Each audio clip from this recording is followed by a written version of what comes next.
Visually, I really like the way this board looks. The coating on it, the finishing on it is really nice. I like the little aesthetic piece in the bottom. They sent over something else too, which I didn't know we were gonna look at. I don't know who this is actually, who's running this right now. I think this particular product's on Unikeys. I don't really know. Again, they kind of just stuck this in the box. This is one of the two things they sent over.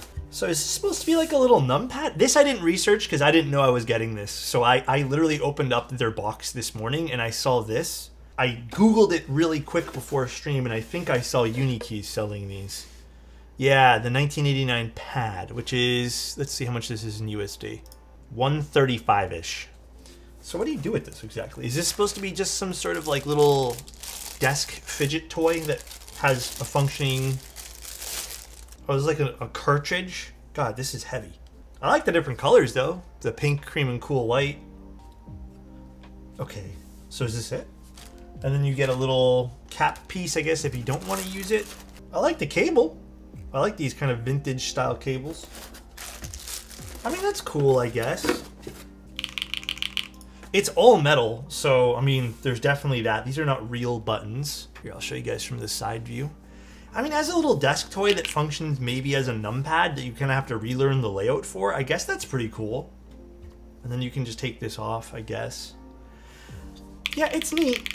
I feel like this would have been better served as something injection molded, to be honest. But it's pretty cool. I mean, this is neat. I can see someone just wanting this on their desk as a little fidget toy, or again, it functions. So what switches do they have in this?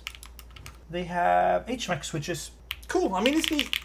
Definitely neat. It's very heavy though. It actually weighs more than I feel like some of my keyboards do. So it's 135. I don't think it's outrageous. I just think maybe this is a bigger investment for a novel item. You know what I mean? Does that make sense?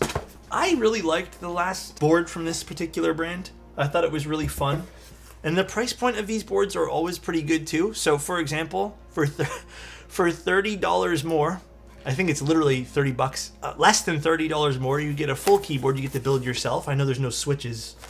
Definitely different, you know? All right, so this board here comes in at $159. Comes in two different colors with two different PCBs. One's a 1.2, one's a 1.6. And then you also get options for different plates. This is gonna be on KBD fans. It does have an option for two different PCBs. I think the price point's pretty good for something a bit more novel. But overall, pretty decent PCB. Again, not a lot of options. That's fine, I suppose, just to keep it consistent with all my reviews. I do think if you're making custom keyboards, it doesn't hurt to kind of invest in some different options, but it's fine for what it is. Again, it's supposed to be a bit more novel. It has some weight to it. Cool. So we have a little daughter board over here. It looks like a proprietary daughter board sitting on the back. I like the coating on this.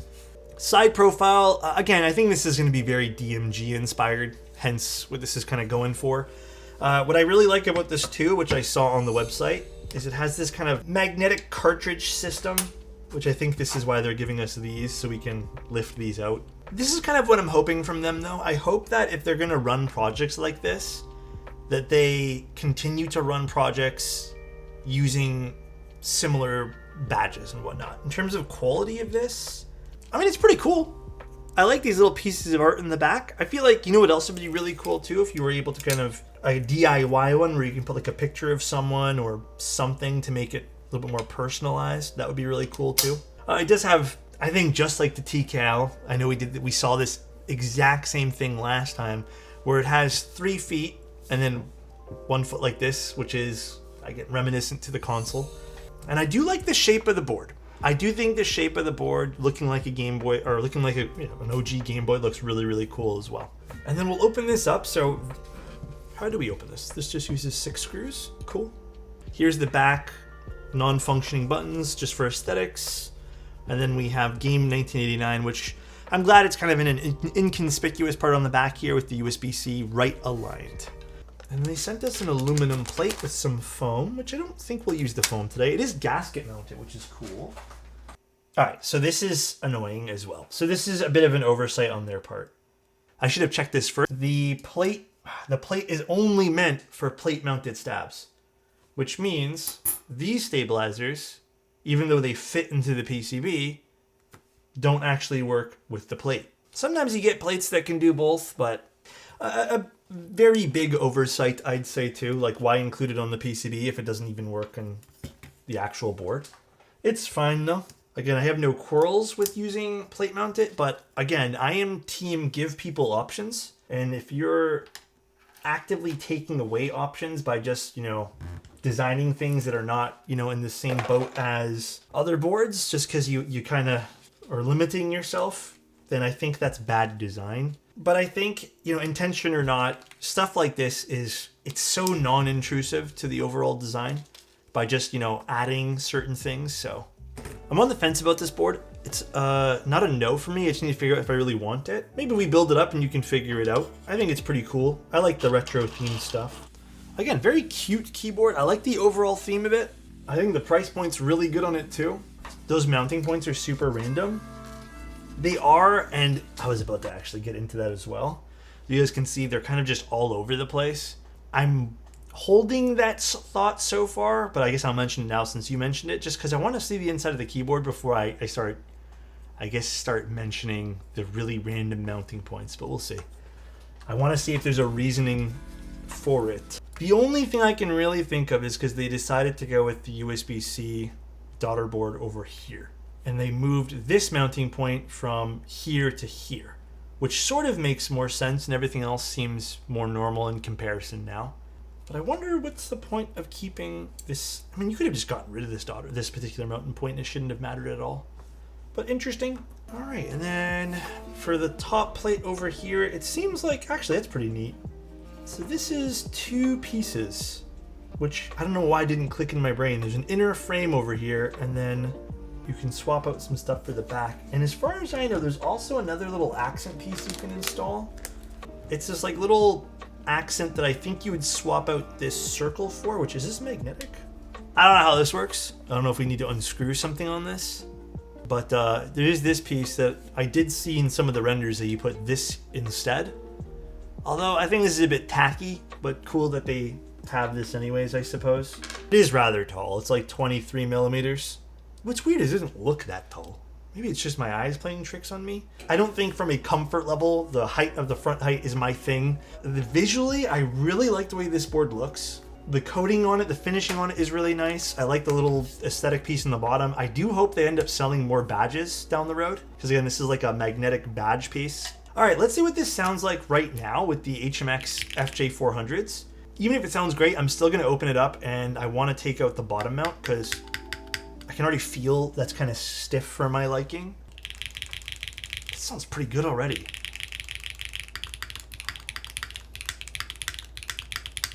You can kind of hear it's a little sharp. Especially right here, which is where my thumb would hit, is right above the mounting point. Even so, it's not terrible. Okay, I like the way it overall sounds. I really don't like the spacebar personally.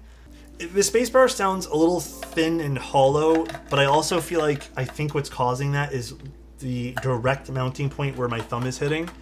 And it's not really cushioning anything. It's not like absorbing it, or it's not doing anything like a leaf spring would. It's just causing some like stiffness and unwanted vibrations that I don't really care for. Okay, so there's a few mounting points I want to get rid of here. Particularly the ones on the side. I don't really understand the ones on the side personally. I feel like it's just kind of adding some unwanted stiffness to the case.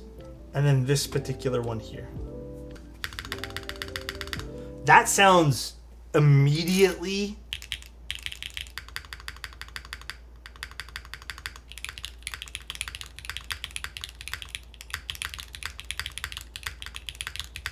and it's not as fatiguing, which I think for me is more important than the sound in this particular case.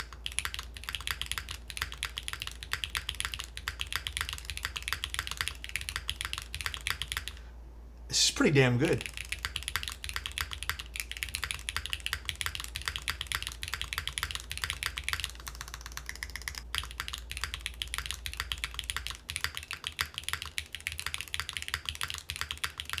This is nice.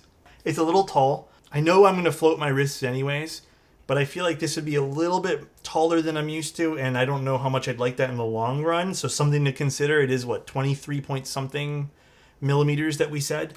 Again, when it comes down to the stabilizers, it seems like the plate only wants to support plate mounted, but there is room for PCB mounted because the PCB does have the right holes for it. A bit of an oversight, I'd say, and, you know, those type of things, I feel like at the end of the day, make or break your project. Mounting points are a bit strange. I don't really get why there's stuff on the side. I feel like out of everything, those are some of the ones I disagreed with. But again, you can just take them off. Silicone gaskets make that extremely, extremely easy. Visually, I really like the board. I think that even the sound of the spacebar is pretty damn good too.